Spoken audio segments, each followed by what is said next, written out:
தெற்கு ஜார்ஜியா, குரோசெட் தீவுகள் மற்றும் கெர்குலன் போன்ற தொலைதூர தீவுகளில் இனப்பெருக்கம் நடக்குதுங்க. பொதுவாக ஒரே ஒரு முட்டை மட்டுமே ஆல்பட்ராஸ்கள் இடுதுங்க. மேலும் 2 பெற்றோர்களும் மாறி மாறி 11 வாரங்களுக்கும் மேலே அதை அடைகாக்குதுங்க. இது மற்ற பறவைகளோட பார்க்கும்போது ரொம்ப நீண்ட காலங்கிறது கவனிக்க வேண்டிய ஒன்றுங்க. மொத்தத்தில் ஆல்பட்ராஸ்கள் ஒரு பொறுப்பான பெற்றோர்னு சொல்லலாம்.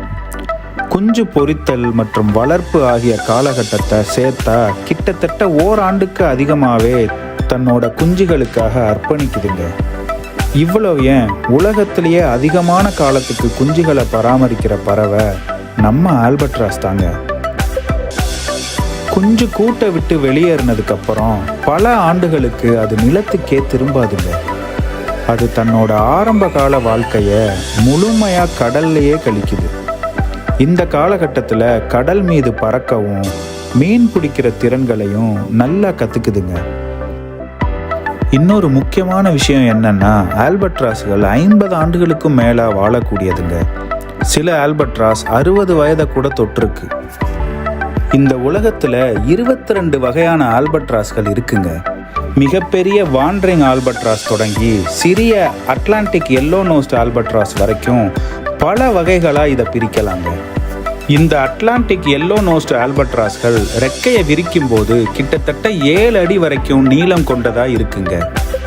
இதில் ஆச்சரியம் என்னன்னா, இவ்வளோ தூரம் பரவலாக இருக்கிற ஆல்பட்ராஸ்கள் வடக்கு அட்லாண்டிக் பெருங்கடல் மற்றும் ஆர்டிக் பகுதிகளில் இல்லைங்க. ஆனால் புதைப்படிவ சான்றுகள் மூலம் ஒரு காலத்தில் சில ஆல்பட்ராஸ்கள் ஐரோப்பியா மற்றும் வடக்கு அட்லாண்டிக் பெருங்கடல் பகுதிகளிலையும் வாழ்ந்திருக்குன்னு கண்டுபிடிச்சிருக்காங்க.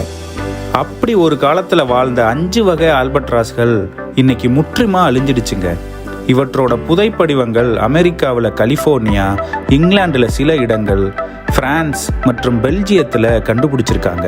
ஆல்பட்ராஸ்களுக்கு South Georgia, Australia, New Zealand, Tristan da Cunha, Pitcairn Islands, Antigua and Barbuda, Montserrat, Cambodia, Mozambique, South Africa, Tanzania, Lesotho, Angola, Falkland Islands, France, Cook Islands, Mauritius, Britain, Argentina போன்ற எண்ணற்ற நாடுகள் தபால் தலைகளை வெளியிட்டிருக்காங்க.